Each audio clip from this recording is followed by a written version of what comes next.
So there you are. You're sat at home back in 2015. Marco Mendoza gives you a call. We need a singer. We're going to Cuba. And this begins the most consistent, productive, and successful run of your career. So do you remember what you were doing on that day when he rang?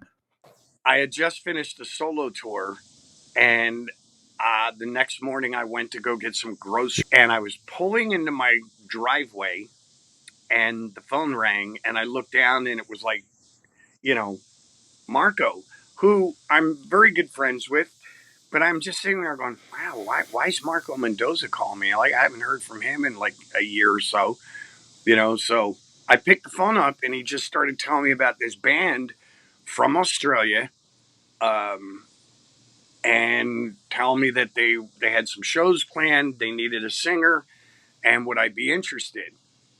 And it, oddly enough, initially I said, no, I'm good, dude. I'm good. He's like, no, no, no, no. So he told me who was in the band, and he's, at the time it was Brian Pishy, Dizzy Reed, who I'd played with before, Marco Mendoza, and this guy David Lowy, who I had never met, and Richard Fortis, who I knew of, but I had never met.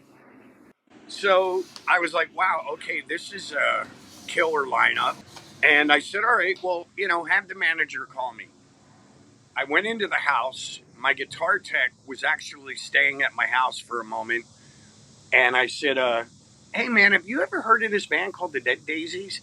And he goes, yeah, dude, they were just on tour with Kiss. They're from like Australia or something. So then I went online and I started checking out their music. And I'm like, wow, these guys are really good.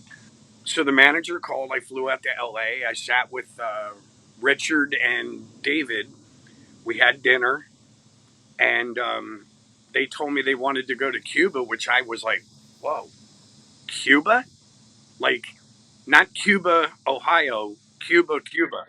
And they're like, no, Cuba, Cuba. So I was like, all right, cool, let's go, man, let's do it. And, at that point, like, I just assumed that I was going down to do the Cuba shows. We did them, they were a massive success. And then they called me a couple weeks later and said, hey, man, would you like to continue on and do a record with us?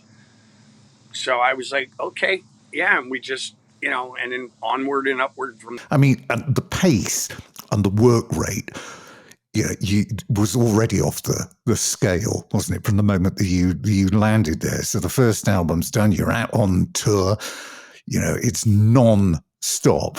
And then you come back off of that one and you move straight into the studio again to do Make Some Noise. This time you've got a new set of personnel because you've got Doug Aldrich in the band. Now, you knew him as a kid, didn't you? Because you both grew up in Philadelphia. Yeah, I remember Doug coming to. I was in a band. I'm a little bit older than Doug, so I remember him coming to some of our rehearsals to watch us rehearse and coming to shows. And he was just like, God, I think he was maybe 16, 17 years old. And it was funny. The guitar player that I had in my band used to give guitar lessons. I don't know if Doug took lessons from him or whatever, but they knew each other, and he would come and watch us play.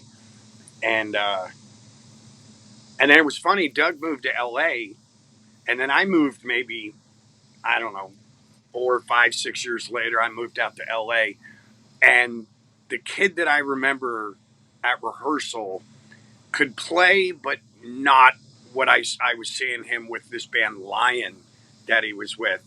And I was like, holy crap. Like, I couldn't believe it was the same player.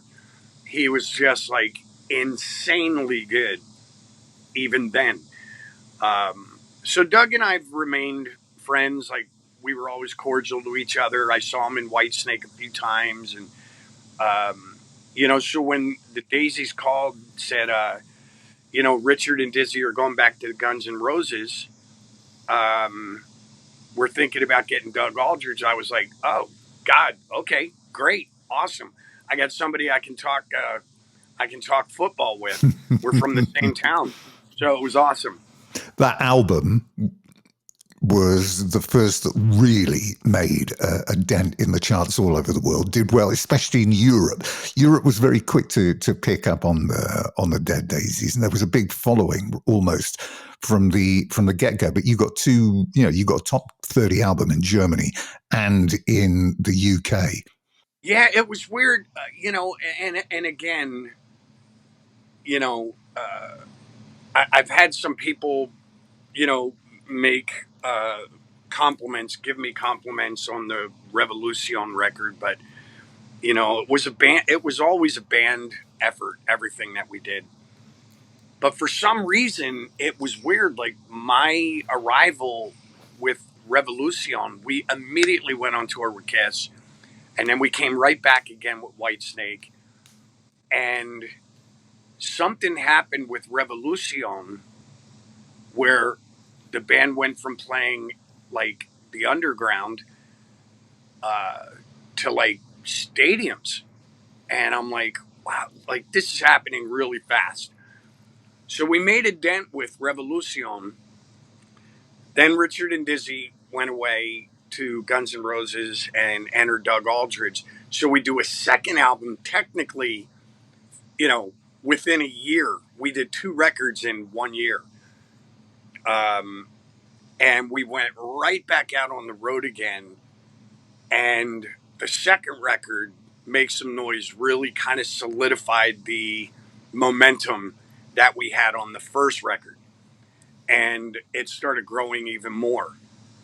And it was, it was funny. Somebody asked me why I left the other day. And I said, I again, personal reasons. I was like, I had just gotten married. Mm. My son was in my other ear going, you suck.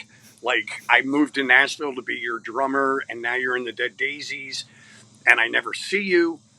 So there was that, but it was crazy how fast the band was growing.